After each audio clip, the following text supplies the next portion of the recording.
rahasia di balik ungkapan Allah innal insana li rabbihi lakanut. Kenapa taukidnya menjadi 4 ya?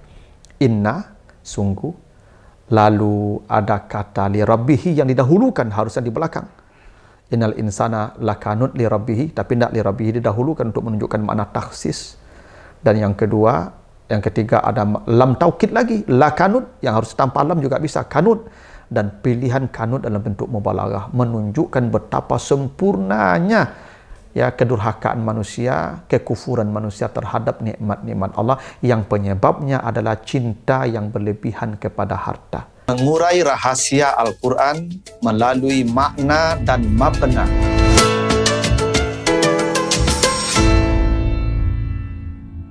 Assalamualaikum warahmatullahi wabarakatuh. Alhamdulillahil ahadis samad, lam yalid wa lam yulad wa lam yakul lahu kufuwan ahad. Allahumma salli ala Muhammad afsahi man natika biddad wa alihi wa ashabihi ila yaumil wa'ad, amma ba'd. Para pemirsa program Makna dan Mabna yang dimuliakan Allah, kembali kita lanjutkan bahasan kita tentang bangunan dan struktur kata dan kalimat dalam Al-Quran, serta pesan dan makna di balik bangunan dan struktur kata dan kalimat di dalam ayat-ayatnya tersebut. Kali ini kita akan bahas surat Al-Adiyat, surat yang ke-100, ayat 6 sampai ayat 8. Kita baca ayatnya, surat Al-Adiyat, ayat 6 sampai 8. A'udzubillahi minasyaitonirrajim. Innal insana li rabbihi lakanut wa innahu ala dzalika lasyahid wa innahu li hubbil khairi lasyadid. Artinya sesungguhnya manusia benar-benar kufur kepada Tuhannya, dan sesungguhnya manusia benar-benar menyaksikan atas kekufurannya itu, dan sesungguhnya manusia benar-benar sangat cinta kepada hartanya yang menyebabkan dia kufur kepada nikmat Tuhannya. Nah, itulah artinya surat Al-Adiyat ayat 6 sampai 8. Jadi Allah menyebutkan sifat manusia yang sifatnya disebut dengan kanut ya. Kanut itu artinya kufur, durhaka ya, tidak bersyukur dengan nikmat Allah. Itu namanya kanut. Itu kenapa dia kemudian disebut sifatnya kemudian kikir ya. Li hubbil khairi lasyadid. Ada hal yang menarik kalau kita perhatikan ya, redaksi ayat ini. Innal insana li rabbihi lakanut.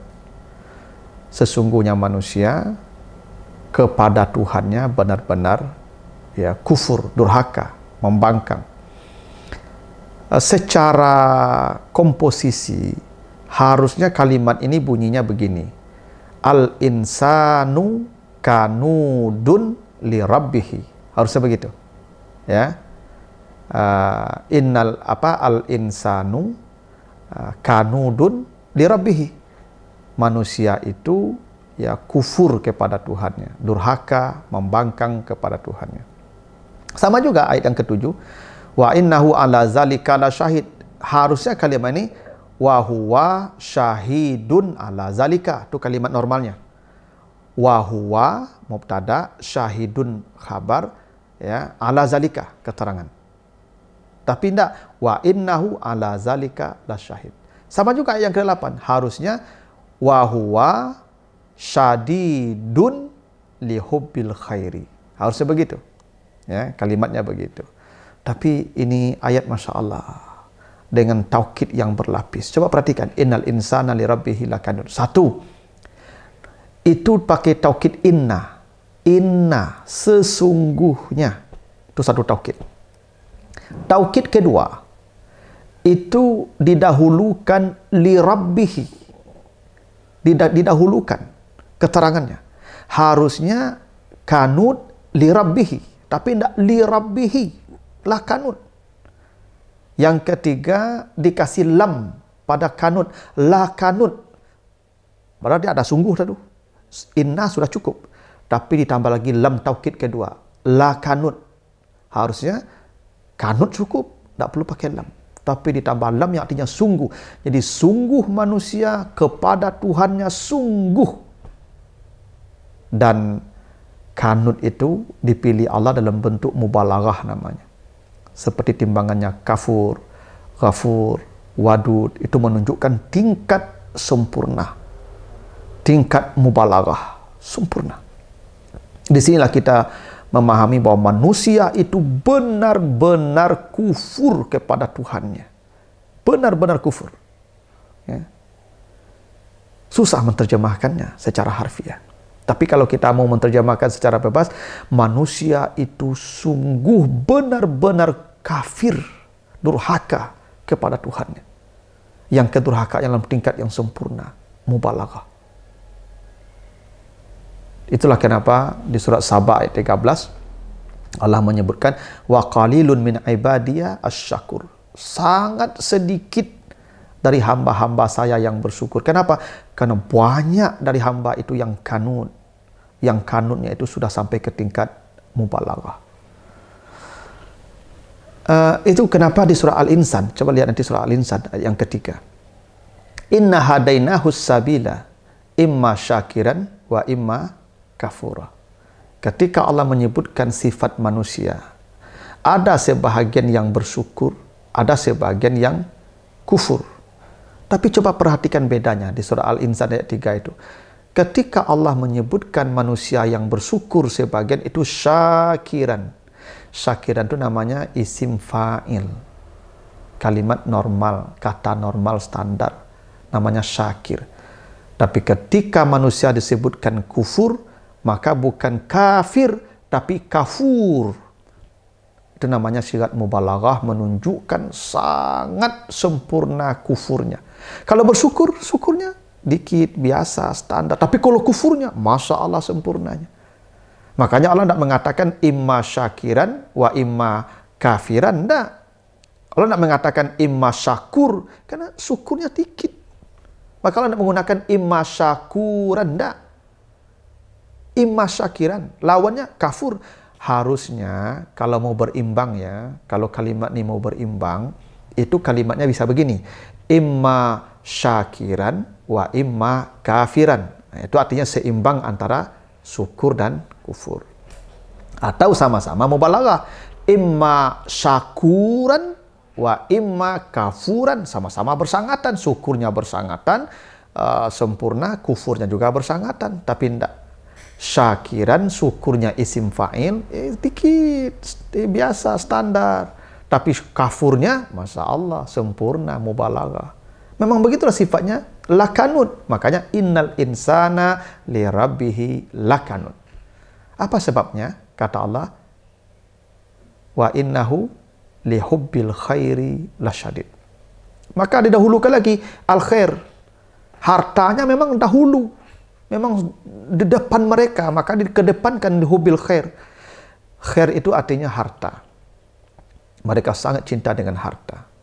Tapi ada hal yang menarik juga, ya, harta itu disebut khair ya. Ya, li hubil khair. Khair itu artinya baik, bukan hanya baik, bahkan terbaik. Kenapa harta disebut khair? Di situ ada isyarat harta itu harus didapatkan dengan cara yang baik. Harta itu harus didapatkan dengan cara khair dan digunakan untuk khair. Itu kenapa nanti manusia akan dihisap hartanya, dua pertanyaannya, cara dapatnya baikkah dan cara pakainya baikkah?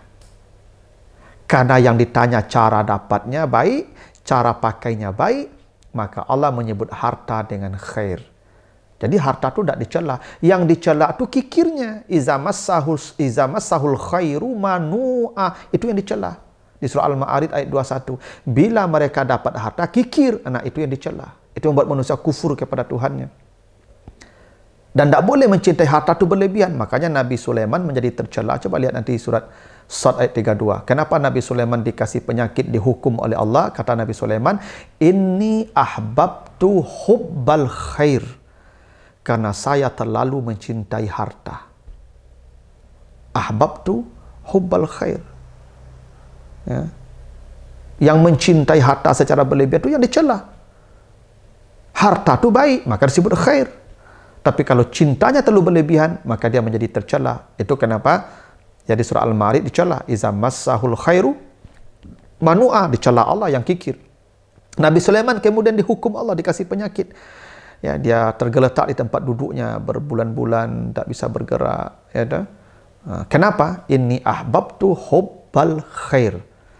Dia terlalu mencintai hartanya. Dalam hal ini adalah binatang-binatang kendaraannya yang mewah, ya, kuda-kuda yang cantik, dan dia mencintai itu, dan itu dicela.